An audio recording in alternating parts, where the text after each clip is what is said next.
Bismillahirrahmanirrahim. Assalamualaikum warahmatullahi wabarakatuh.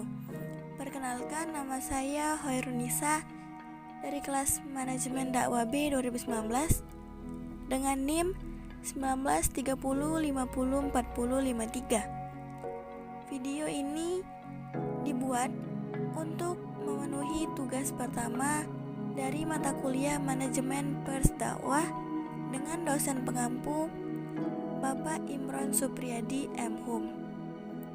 Apa itu pers?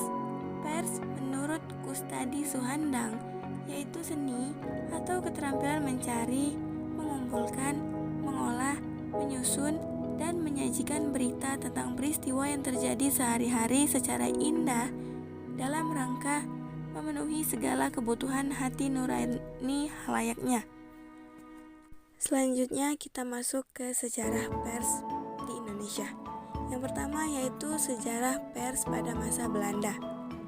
Pada tahun 1615 atas perintah Jan Platterzon Kon atau Gubernur Jenderal VOC pada tahun 1619 diterbitkan Memoires der Nobles yang ditulis dengan tangan.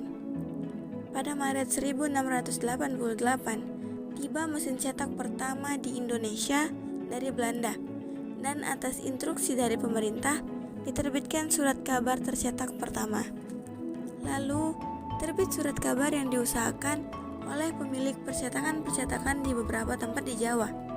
Surat kabar berbentuk koran iklan. Selanjutnya, sejarah pers di Indonesia pada masa Jepang.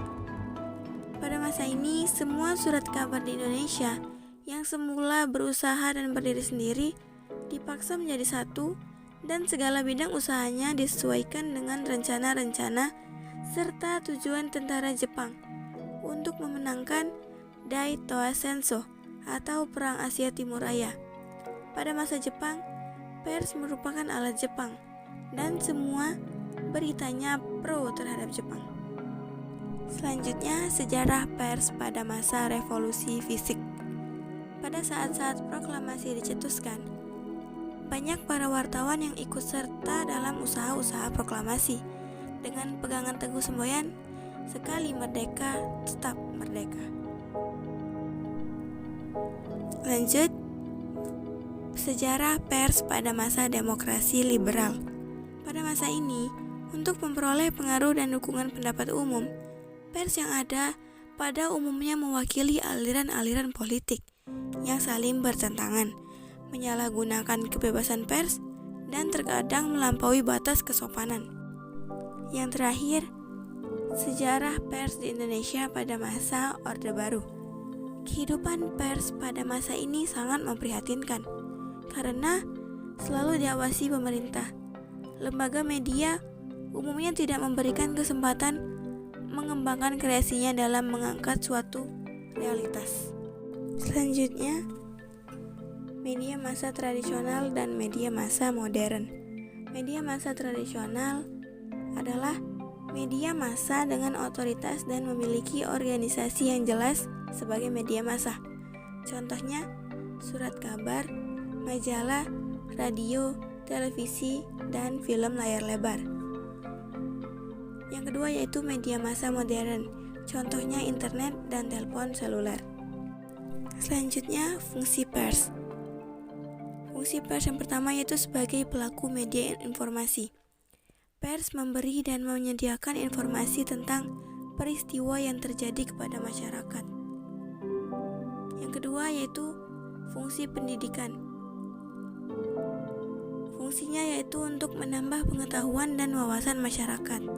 Yang ketiga, fungsi hiburan. Pers juga berfungsi sebagai menghibur untuk mengimbangi berita-berita berat dan artikel berbobot. Dan yang keempat yaitu fungsi kontrol sosial. Keikutsertaan rakyat dalam pemerintahan, pertanggungjawaban pemerintah terhadap rakyat, dukungan rakyat terhadap pemerintah, dan kontrol masyarakat terhadap tindakan pemerintah. Yang kelima, fungsi pers sebagai lembaga ekonomi. Perusahaan yang bergerak di bidang pers dapat memanfaatkan keadaan sekitar dengan nilai jual sehingga pers sebagai lembaga sosial memperoleh keuntungan. dan yang terakhir yaitu sebagai alat politik. Pada faktanya, pers tidak lagi bicara tentang kepentingan publik, melainkan hanya untuk para penguasa dan kekuasaan. Sekian yang dapat saya sampaikan. Lebih dan kurangnya saya mohon maaf. Kepada Allah saya mohon ampun.